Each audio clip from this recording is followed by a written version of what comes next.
Sam B here. As extreme weather caused by climate change rises, shows like Full Frontal are doing what we can to draw attention to this defining issue of our time. But I've gone one step further by powering my entire studio with Earth's strongest renewable resource, my muscles. Yup, the energy generated from this bike is running our entire show because climate change has arrived faster than many of us thought. Though not as fast as me shredding on this bike. Up the hill! Okay, this is slower than I thought. Okay, down the hill, down the hill, down the hill, down the hill, down the hill. Hey, welcome to Full Frontal. I'm Samantha B. Hey, pedal faster out there! Sorry, boss. Is this fast enough? I can't get any faster! It's too much! Boys wanna be her, girls wanna be her, boys wanna be her, so do you. Hi, welcome to Full Frontal. I'm Samantha B. Tonight, I'm partnering with other late-night hosts to bring you stories about climate change, because climate change is slowly making the planet uninhabitable. It's the #1 issue we face. But there's another big climate change issue that doesn't get as much attention as wildfires or hurricanes. You might say it's the #2 issue. This is not sexy. It's not something that most people talk about. Most people don't want to think about sewage. Yes, I am the most people she's talking about. I really don't want to do this segment. My official stance on all bathroom talk is feminists don't poop.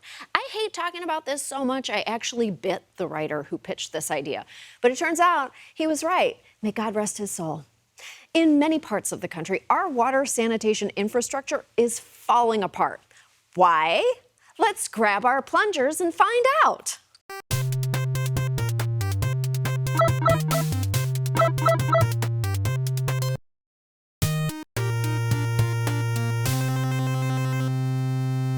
Part of the problem with our water infrastructure is its age. Many of the sewer systems we know and love not to think about are more than a century old, and some sewer lines even date back to the Civil War. They were built by Abraham Lincoln after a little girl wrote a letter telling him he'd look better if he weren't holding it in all the time.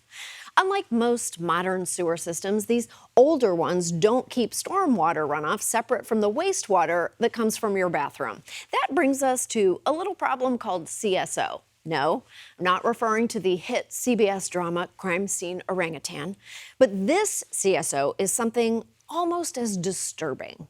Combined sewer overflows. In nearly 800 cities across the U.S., raw sewage overflows into the water by design in a downpour. Those cities have what are known as combined sewer systems, where the stuff that goes down our drains at home mixes with the stuff that washes off our streets. When it rains, instead of backing up into our homes, those systems can release a mix of sewage and polluted stormwater. Good news, kids! This year, the water park is coming to us. Aging pipes and inadequate capacity result in the discharge of an estimated 900 billion gallons of untreated sewage into U.S. waterways each year. And then, of course, there's the biggest cause of every problem, human stupidity.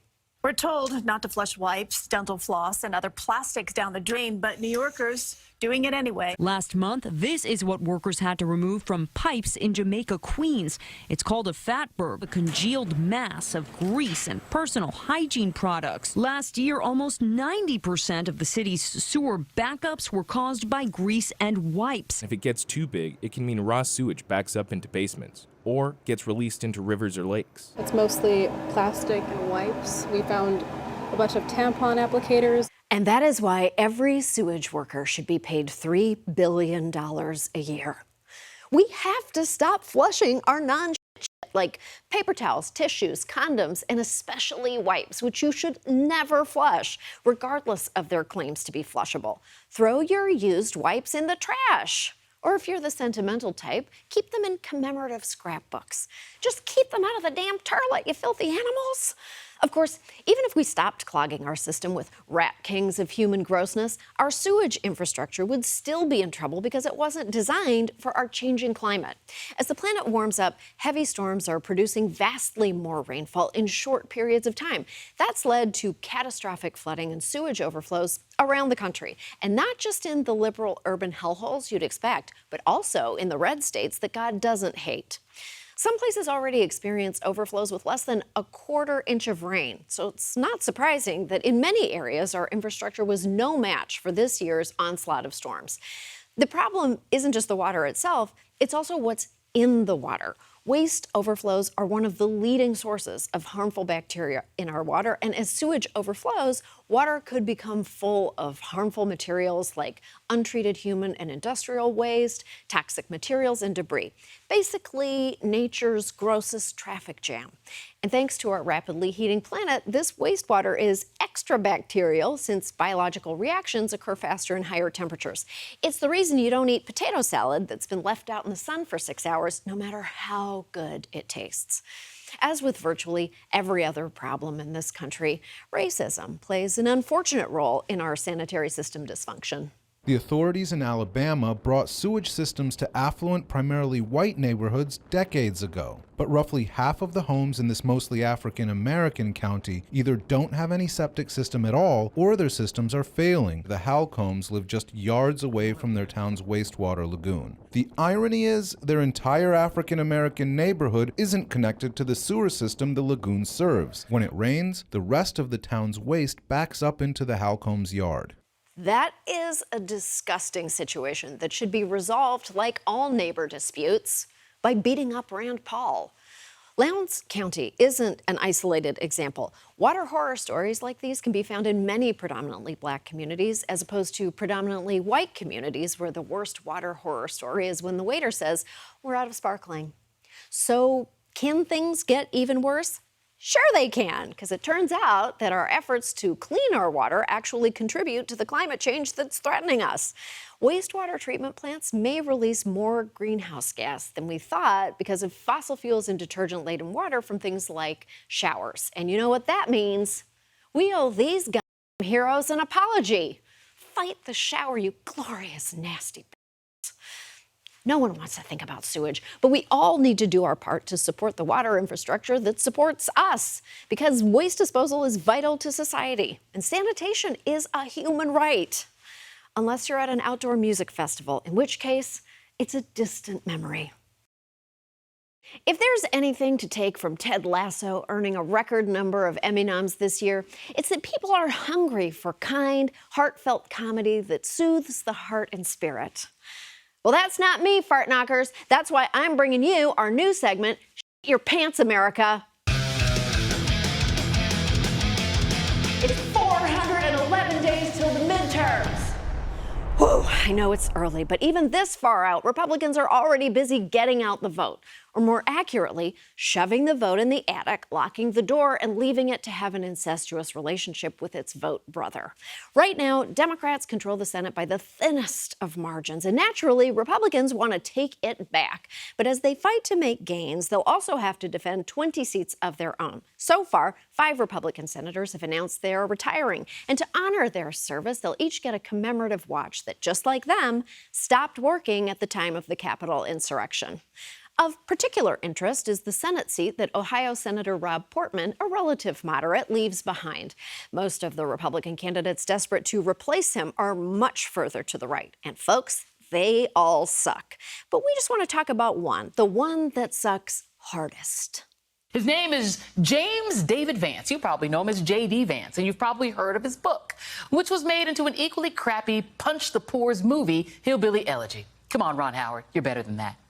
Last week, he joined 6 other Ohioans kissing the ring of the serial sexual harasser with the hope of winning the Republican nomination for the United States Senate. Congratulations, JD. Why are you doing this? He's got to keep busy while he finishes the Hillbilly Trillbillogy, Hillbilly Elegy, Hillbilly Effigy, and Hillbilly Eulogy Dream Warriors. If you're not familiar with J.D. Vance, just know he's a Barney Rubble-shaped buffoon who subscribes to pull yourself up by your bootstraps conservatism. In Hillbilly Elegy, Vance argued that the reason poor Americans are poor is because of their choices. He also called workers lazy for taking long bathroom breaks at work and criticized people who accepted food stamps while spending their money on cell phones. Buddy, cell phones are basically a necessity. Having a cell phone stopped being a status symbol ages ago when it was replaced by a much bigger status symbol, not having a cell phone.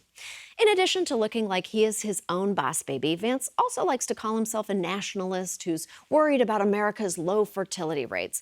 His obsession with birth rates is a racist dog whistle, and also, it's just weird. For maybe the first extended period in our country's history, we are not even having enough children in this country to replace ourselves. Consider all of the next gen of the Democrat Party. Not a single one of them has any children. And why is that? Why have we let the Democrat Party become controlled by people who don't have children? Many of the most unhappy and most miserable and most angry people in our media are childless adults. Is this guy in the pocket of big children? Or is he in the pocket of big children? Think about it. The Senate isn't all we have to worry about next year. The midterms will also be huge at the state level, with 36 states voting for governor. Among those candidates is Georgia's Brian Kemp, who kicked off his re-election campaign back in July. Kemp announced that he was running scared and hard, which sounds less like an election and more like middle school gym. This week, we should be celebrating baseball. Instead, Stacey Abrams and the liberal mob forced the All-Star game to move. Here's my commitment. Secure, accessible, and fair elections will always remain the foundation of who we are as a state. And I'm not backing down from this fight. Let's go Braves. It's rare you see someone go out of their way to demonstrate lil dick energy. This ad is, of course, a lie. Georgia's election law disenfranchises black voters, and Stacey Abrams actually urged the MLB not to move the game ahead of its decision and has instead called for companies to stay in Georgia and fight the restrictions rather than boycott the state. Though Abrams does support boycotting Mr. Met, at least until he tells us if his entire body is made of baseball leather. Kemp is currently groveling to the Trump supporters he lost in 2020 when he refused to overturn Georgia's results in the presidential election. And from the sound of it, he has his work cut out for him. A round of boos, drowning out a smattering of applause when Governor Kemp took the stage. This went on for at least 30 seconds. It shows the divide among moderate and far-right conservatives after Georgia's tumultuous presidential election. Kemp somehow got even more boos than the next speaker, a KN95 mask who believes school lunch should be free. Yeah, that mask is a Republican. Check your assumptions. But the most concerning thing about the 2022 midterms is that we already have a pretty clear picture of the GOP's strategy, especially after last week's California recall election.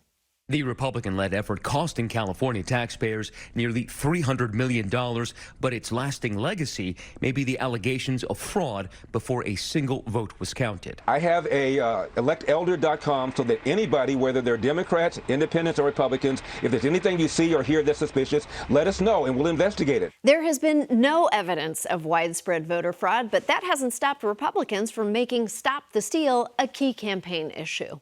Our election integrity is wrecked.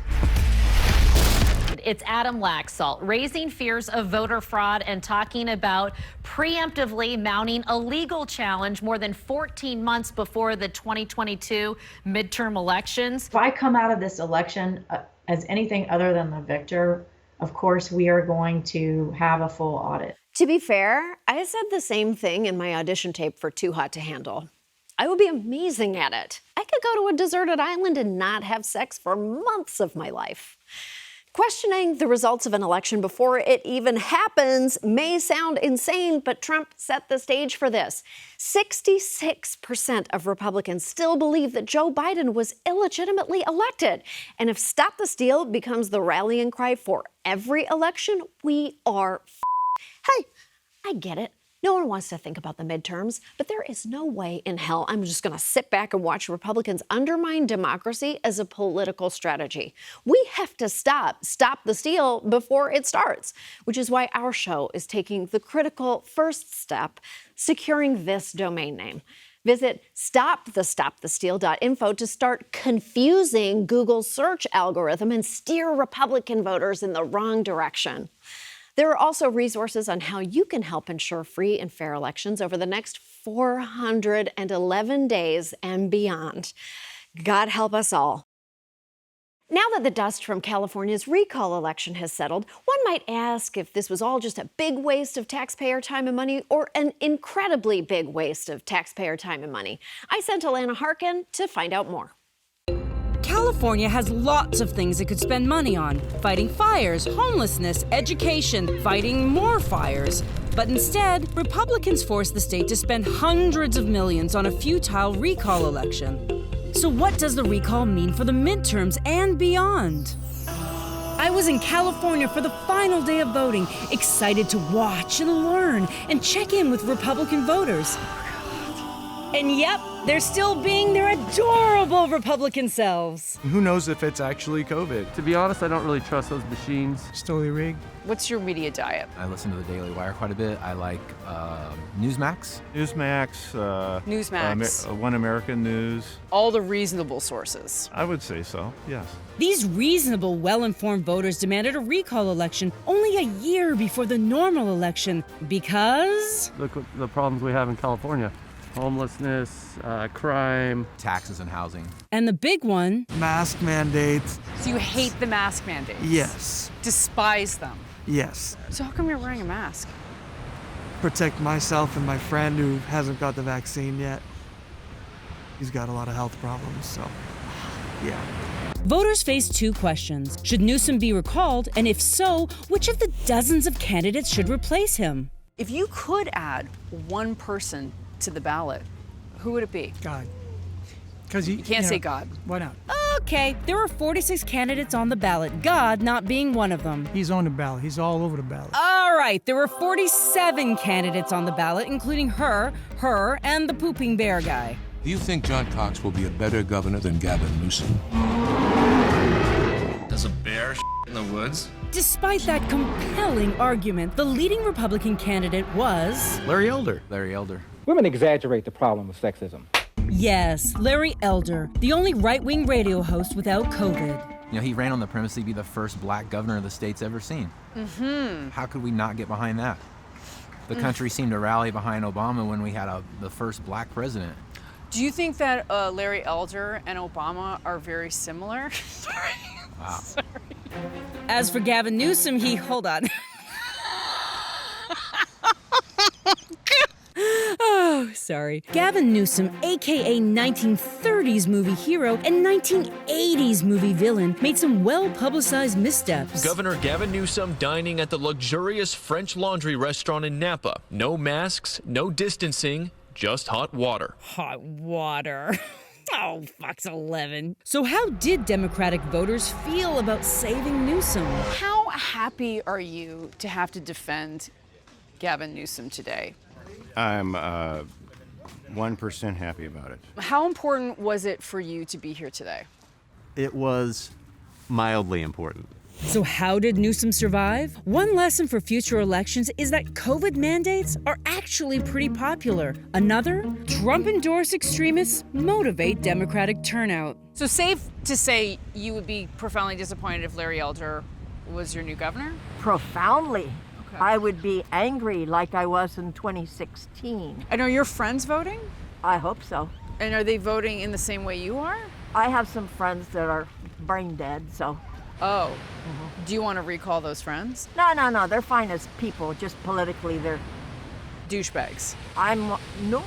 What did you say? What? What did you say? I just thought you said that. Newsom's overwhelming victory was good news for Democrats like this woman, who thinks her friends are douchebags. But warning signs for democracy remain. How many people, in a percentage-wise, of people who are voting seem to think that this could be fraudulent? I would say last weekend it was like 50-50. That's because even when it comes to California, where Democrats outnumber Republicans 2-1, conservatives will still claim silly shit like this. The only thing that will save Gavin Newsom is voter fraud. And those lies are having an effect. So you're thinking there might be some fraud? Yeah, in today's... absolutely. Have you seen anything suspicious?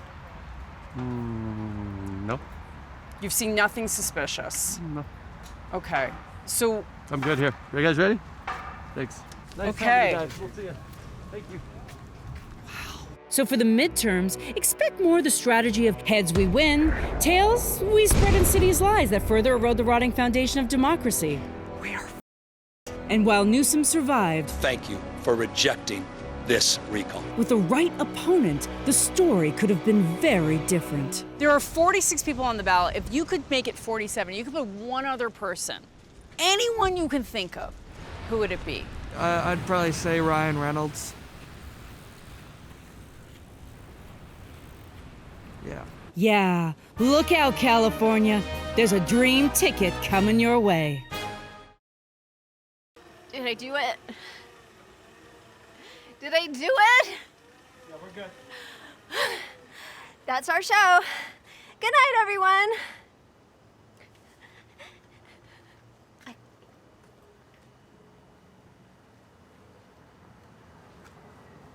Aw, thanks for watching. If you'd like to hear more from Full Frontal, hit subscribe and visit our page for more videos. Or if you'd like to be radicalized, leave YouTube on autoplay.